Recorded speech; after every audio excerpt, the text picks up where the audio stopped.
Have you ever noticed how Apple isn't exactly the same company that it once was? Like, you watch the new iPhone announcement and you're like, that's it? Or maybe you use Apple Intelligence for the first time and honestly, it just sucks. And even the new iOS 26 redesign has everybody thinking, would Steve Jobs have shipped this? Well, I think it's about time that we actually talked about it.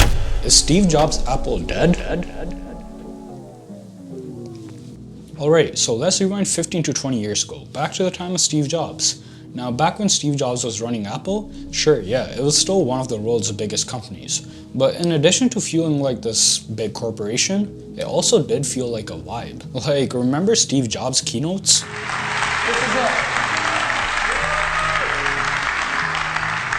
Let me take it out here.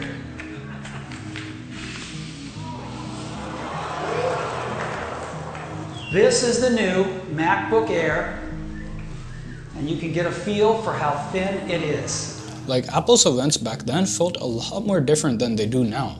They felt almost like magic shows. Like, there was this whole focus on craft, storytelling, and more importantly, the customer. They didn't want us to just buy their product. Rather, they wanted us to believe in it too. An iPod, a phone, and an internet communicator. An iPod. A phone. Are you getting it? And moreover, Steve Jobs wasn't always concerned about what Wall Street wants. Rather, he was focusing on what felt right. And when things weren't perfect, he'd kill them, or he'd delay them, or he'd fire people. Basically, he'd do anything except release it. I mean, in the famous words of Steve Jobs, we just can't ship junk. And now fast forward to 2025. Sure, yeah, Apple still looks like the same Apple. I mean, it's the same company, it's the same iPads and iPhones, but the vibe, it kind of feels like it's been flattened out. I mean, right now, looking at the iPhones, we're on iPhone 16, I think, and honestly, it's the same phone we had for the last 3 to 4 years. I mean, I use the iPhone 13 Pro, and I don't feel like I'm missing out on much. And this is coming from me, somebody that makes videos about tech on YouTube. And then there's the Vision Pro. And don't get me wrong, the Vision Pro is incredible technology. It's mind-blowing to say at the least. But at the same time, it's very bulky and heavy, and it's also super awkward to wear in front of anybody. Honestly, it feels like the developer kit for the actual thing. And the new iOS 26, sure, yeah, it's kind of cool, it has some glassy effect, but at the same time, it has a lot of issues. And honestly, a lot of people have said it, and I'd say it too, Steve Jobs would have never released that. And that's not all. There's also Apple Intelligence. Now, here's the thing with Apple Intelligence. If we have AI, I'd want it to actually help us in life, not just have an AI that creates new emojis or really bad pictures. And moreover, all the Apple Intelligence features that would actually help us, like for example, notification summaries or writing tools. Well, how do I say this in the most respectful way? They suck. And the biggest feature, the new Siri, it was supposed to be out back in like March. Well, guess what? It's gonna be out next March. Maybe. And honestly, I have to buy into the memes for this one. Like, Steve Jobs would have never announced the dumpster fire that is Apple Intelligence. I mean, first of all, it would have been stuff that actually helps us in life.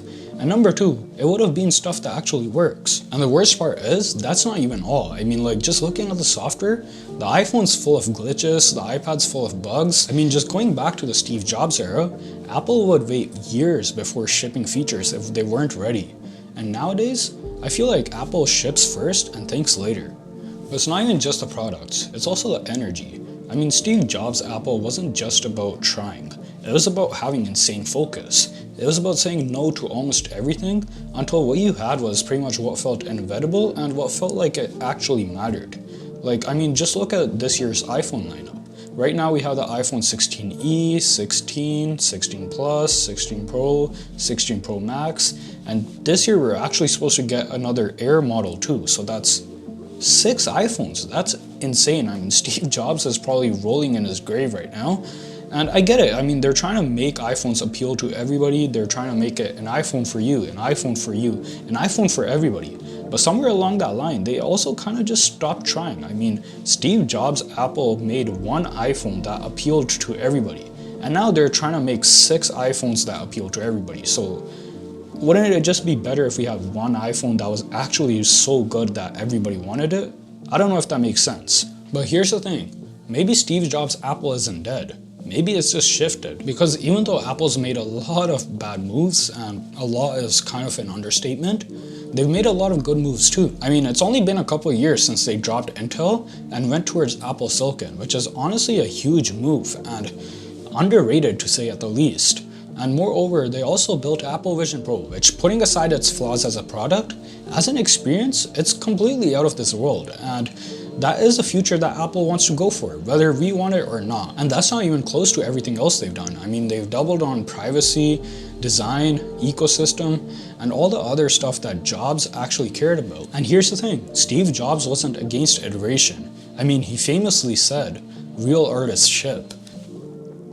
So maybe the question here isn't really if Steve Jobs' Apple is dead, because I think that Apple is still very well alive, and it's just going through a lot of changes right now. For the better or for the worse, that's for you to decide. But honestly, every creative company goes through a lot of changes, and this is no different. There's the phases where you take the more bold risks and wild ideas like the Apple Watch, the AirPods, or even the original iPhone and iPads.